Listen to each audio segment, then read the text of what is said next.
La solitude n'est pas une malédiction, c'est une opportunité.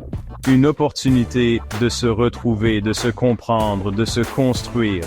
Si tu regardes autour de toi, les plus grands penseurs, les plus grands artistes, les plus grands leaders ont tous passé du temps seuls. Pourquoi? Parce que la solitude est un terreau fertile pour la croissance personnelle. Ces leçons, ce sont des outils, des graines que tu vas pouvoir planter dans le jardin de ton esprit. Reste jusqu'à la fin car la dernière leçon est la plus puissante. Et n'oublie pas de t'abonner et de liker cette vidéo pour soutenir la chaîne.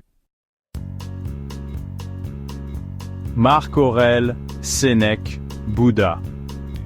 Tous ces grands esprits ont compris le pouvoir de la solitude. Ils se retiraient du monde, non pas par peur ou par faiblesse, mais pour se reconnecter à eux-mêmes. La solitude est un espace sacré, un refuge où tu peux te délester du bruit du monde et écouter la voix de ton intuition. C'est dans ces moments de calme intérieur que tu accèdes à ta sagesse profonde, à ta force intérieure. Alors, je te propose un défi. Prends 10 minutes par jour pour être seul, sans aucune distraction. On passe une grande partie de notre vie à chercher à l'extérieur ce qui se trouve déjà en nous. On court après la validation, l'approbation des autres. On attend que le bonheur vienne de l'extérieur. Mais la vérité, c'est que la paix, la joie, l'amour, tout cela vient de l'intérieur. Ta valeur ne dépend pas du regard des autres, mais de la façon dont tu te vois toi-même. Trouve une action, même petite, qui te remplit de fierté, et fais-la. L'anxiété, c'est l'excès de futur. La tristesse, c'est l'excès de passé. La paix, elle, se trouve dans l'instant présent. Sénèque disait « Nous souffrons plus dans notre imagination que dans la réalité ». Combien de fois nous sommes-nous torturés l'esprit avec des scénarios catastrophes qui ne se sont jamais produits? Le passé est révolu, le futur est incertain. La seule chose que tu contrôles, c'est le moment présent. Dès que tu sens ton esprit s'emballer, prends quelques respirations profondes. Concentre-toi sur l'air qui entre et sort de tes poumons, sur les sensations de ton corps. L'autosuffisance émotionnelle, ce n'est pas se couper du monde, c'est comprendre que tu n'as pas besoin de quelqu'un d'autre pour être heureux.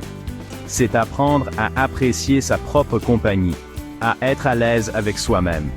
Combien de fois as-tu renoncé à faire quelque chose que tu aimais parce que tu n'avais personne avec qui le faire? Cette semaine, je te mets au défi de faire une activité seule que tu aurais normalement faite avec quelqu'un. Tu découvriras la liberté d'être seul maître de ton temps et de tes choix. Marc Aurèle, l'empereur philosophe, tenait un journal intime. Chaque jour, il y consignait ses pensées, ses réflexions, ses prises de conscience. Ce journal, c'était son espace de dialogue intérieur, un lieu où il pouvait se connecter à lui-même et grandir. La solitude, c'est un cadeau que tu te fais à toi-même.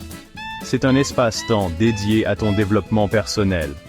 Prends un carnet, un stylo, et dresse la liste de 3 compétences que tu aimerais développer. Et commence dès aujourd'hui. La solitude n'est pas une punition, ce n'est pas un manque, c'est une liberté. C'est la liberté de choisir qui tu veux être, ce que tu veux faire, sans avoir à te justifier. Remplace « Je suis seul » par « Je suis avec moi-même ». Ressens la différence. La solitude devient alors une opportunité de te reconnecter à tes aspirations profondes, à tes rêves, à tes passions.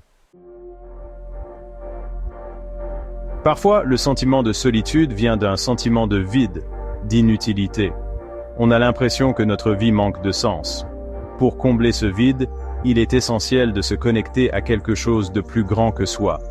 Que ce soit la nature, l'art, la spiritualité, une cause qui te tient à cœur. Trouve ce qui te transcende, ce qui te donne le sentiment de faire partie d'un tout. Laisse-toi imprégner par la grandeur de l'univers et ressens la gratitude t'envahir. Le nombre d'amis que tu as sur les réseaux sociaux ne définit pas ta richesse relationnelle. Ce qui compte, ce n'est pas la quantité, mais la qualité. Mieux vaut avoir un petit cercle d'amis sincères et bienveillants qu'une multitude de relations superficielles. Prends le temps d'identifier les 2 ou 3 personnes qui comptent le plus pour toi. Celles qui te soutiennent, t'encouragent et t'aiment inconditionnellement. N'attends pas que ce soit toujours les autres qui fassent le premier pas. On est tout seul, d'une certaine façon. C'est une réalité de la vie. Mais cette solitude n'est pas quelque chose à craindre, c'est une opportunité. Comme le disait Nietzsche, deviens ce que tu es. Ta solitude est un espace sacré où tu peux te découvrir, te comprendre, t'accepter tel que tu es. C'est dans ces moments d'introspection que tu te connectes à ta vérité profonde, à ton essence. Tu es complet, tu es entier, tu es suffisant. La solitude est une école, un miroir, une opportunité de se découvrir. Au lieu de la fuir, embrasse-la. Apprends à l'aimer, à la chérir. Quelle leçon t'a le plus marqué? Dis-moi en commentaire, j'ai hâte de te lire. Et n'oublie pas de liker, partager et t'abonner pour plus de vidéos sur le stoïcisme et le bien-être. On se retrouve très vite pour une nouvelle vidéo.